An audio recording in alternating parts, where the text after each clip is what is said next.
आज हम बात करेंगे मांग की कीमत लोच को ज्ञात करने की कुल-व्यय विधि के बारे में।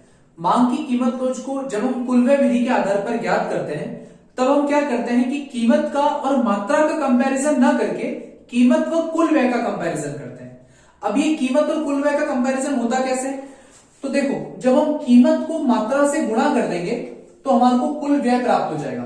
कैसे? मान लेते हैं कि किसी वस्तु की कीमत है 5 रुपए और हम उसकी 10 इकाइयां खरीद रहे हैं, उपभोक्ता उसके 10 इकाइयां खरीद रहे हैं, तो उसका कुल व्यय कितना आया? 50।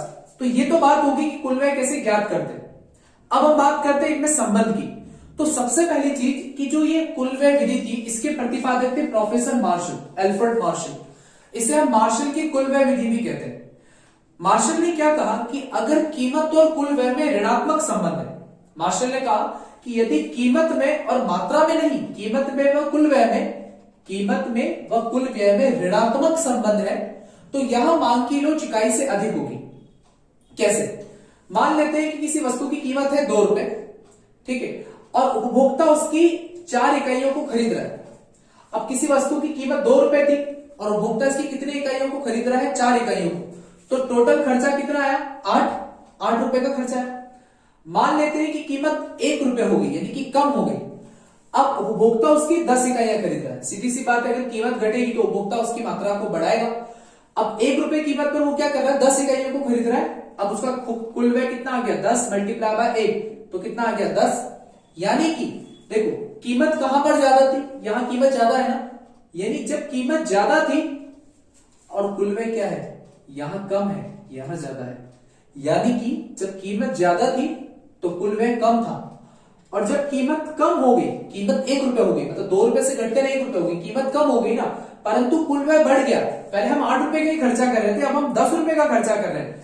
यानी जब कीमत ज्यादा थी तो कुल व्यय कम हो रहा था, जब कीमत कम हो गई तो कुल व्यय ज्यादा हो रहा है। यानी कि यहाँ कीमत व कुल व्यय में ऋणात्मक संबंध है, अर्थात यहाँ मांग की कीमत लोच होगी इकाई से अधिक, यहाँ होगी इकाई से अधिक।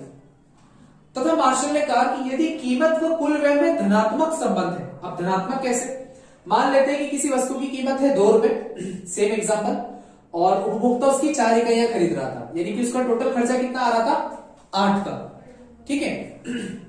मान लेते हैं कि कीमत घटकर हो गई 1 रुपए, अब उपभोक्ता उसकी 6 इकाई खरीद रहा है, तो अब टोटल खर्चा कितना आया? 6।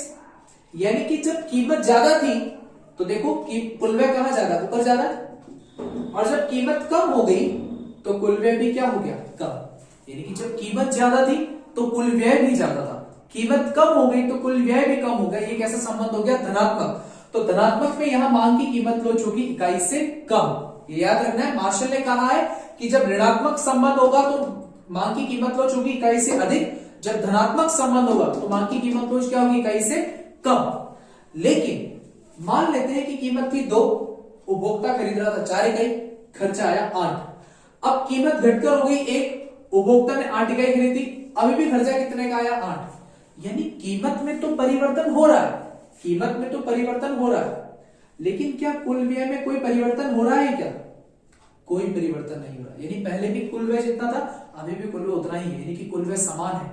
और जब भी कुल व्यय बराबर होगा, कुल व्यय समान होगा, वहां मांग की लोच होगी इकाई के बराबर, वहां मांग की कीमत लोच क्या होगी? इकाई के बराबर होगी, ठीक है। तो ये मार्शल की कुल व्यय विधि थी, जिन्होंने 3 तरह के नियम यहां प्रतिपादित किए। यदि कीमत व कुल व्यय में ऋणात्मक संबंध है तो मांग की कीमत लोच होगी इकाई से अधिक, यदि कीमत व कुल व्यय में धनात्मक संबंध है तो मांग की कीमत लोच होगी इकाई से कम, और यदि कीमत व कुल व्यय में कोई संबंध नहीं है, कोई संबंध नहीं, यानी कि कीमत में तो परिवर्तन हो रहा है लेकिन कुल व्यय में कोई परिवर्तन नहीं हो रहा, तो यहां मांग की कीमत लोच होगी इकाई के बराबर। अब इसका एक थ्योरेटिकल क्वेश्चन अगर आता है, आपसे पूछा जाता है एग्जाम के अंदर कि मांग की कीमत लोच की कुल व्यय विधि की व्याख्या करें, तो आप लोगों को सबसे पहले तो मार्शल के बारे में बताना पड़ेगा कि मार्शल जो थे वो इस विधि के रचयिता थे। इन्होंने कीमत व कुल व्यय के मध्य संबंध को प्रदर्शित करा, और फिर आपको इन तीनों के बारे में एक्सप्लेनेशन पार्ट देना पड़ेगा, जो मैं वीडियो के आगे आपको बताऊंगा। आपको थ्योरेटिकल पार्ट में क्या लिखना है, और आपको ये डायग्राम बनाना पड़ेगा। आप जैसा कि देख रहे हैं ये डायग्राम, ये डायग्राम कीमत व कुल व्यय में संबंध को प्रदर्शित कर रहा है। सबसे पहला जो पार्ट है, सबसे पहला मतलब ये जो पार्ट है, ठीक है, ये कीमत व कुल व्यय में ऋणात्मक संबंध को प्रकट कर रहा है। देखिए, कीमत बढ़ रही है तो कुल व्यय घट रहा है, और कीमत घट रही है तो कुल व्यय बढ़ रहा है, यानी कैसा संबंध हुआ, ऋणात्मक। यानी यहां मांग की कीमत लोच क्या होगी, इकाई से अधिक। मांग की कीमत लोच क्या होगी, इकाई से अधिक। अब जो आप ये पार्ट देख रहे हैं बीच में, ये बराबर वाले पोर्शन को प्रदर्शित कर रहा है। बराबर यानी कि देखो कीमत ज्यादा थी या कीमत कम थी, कुल व्यय क्या था, समान था, ना तो वो बढ़ रहा है ना वो घट रहा है, तो ये होगी इकाई के बराबर। और जो सबसे लास्ट वाला पार्ट है यह प्रदर्शित कर रहा है कि कीमत व कुल व्यय में धनात्मक संबंध होगा, तो यह मांग की कीमत लोच होगी इकाई से कम। ठीक है, यदि इसका एक न्यूमेरिकल क्वेश्चन आता है तो आप लोगों को एक टेबल बनानी पड़ेगी। ठीक है, टेबल में आपको क्या बताना पड़ेगा कि मान लो कि कीमत दे रखी है किसी वस्तु की 5 रुपए। ठीक है, चलो मैं यहां पर आपको बनाकर दिखा देता हूं। जब भी आपका इसका न्यूमेरिकल क्वेश्चन पूछा जाएगा तो आपको 3 कॉलम बनाने हैं यहां पर, कीमत का, कुल व्यय का और मात्रा का। मान लो कीमत 5 रुपए दी, आपको क्वेश्चन दे रखा होगा कीमत 5 रुपए दी, तो उपभोक्ता उसकी 10 इकाई खरीद रहा था। कीमत जैसे ही बढ़कर 10 रुपए हुई, अब उपभोक्ता उसकी 8 इकाई खरीद रहा है। मांग की कीमत लोच कुल व्यय विधि के आधार पर ज्ञात करें। तो सबसे पहले आपको ऐसे टेबल बनानी है, कीमत को पहले लिखना है, पहले पुरानी कीमत फिर नई कीमत, फिर पहले पुरानी मात्रा फिर नई मांग मात्रा। ठीक है, अब इसका कुल व्यय निकालिए आप पहले तो 5 को 10 से गुणा करोगे तो पहले कितना आएगा 50, और 8 को 10 से करोगे तो कितना आएगा 80। अब कंपेयर करो आप, कीमत कहां ज्यादा थी, देखो यहां पर कीमत कम है, यहां कीमत ज्यादा है, मतलब नीचे ज्यादा है। अब कुल व्यय कहां ज्यादा है, कुल व्यय यहां ज्यादा है और ऊपर कम है, यानी कि जब कीमत कम थी तो कुल व्यय भी कम था, जब कीमत ज्यादा हुई तो कुल व्यय भी ज्यादा हो गया। अब ये कैसा संबंध हो गया, धनात्मक हो गया ना, तो धनात्मक में क्या होगी, मांग की लोच इकाई से कम होगी। धनात्मक में मांग की लोच क्या होगी, इकाई से कम, ये वाला। ठीक है, मान लो एक और क्वेश्चन आया कि एक वस्तु की कीमत थी 5 रुपए और उपभोक्ता उसकी 10 इकाई खरीद रहा था। ठीक है, कीमत थी 5 रुपए, उपभोक्ता उसकी 10 इकाई खरीद रहा था।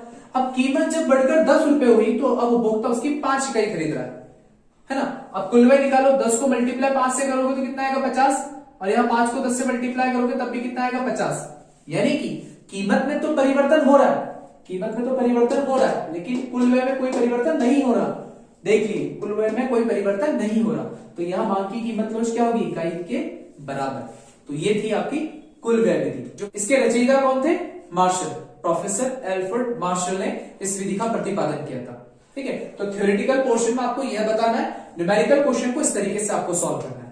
ठीक है, यदि फिर भी अगर आप लोगों का कोई डाउट है तो आप मुझे कमेंट कर सकते हैं या मेरे व्हाट्सएप नंबर पर आप मैसेज कर सकते हैं। Thank you guys.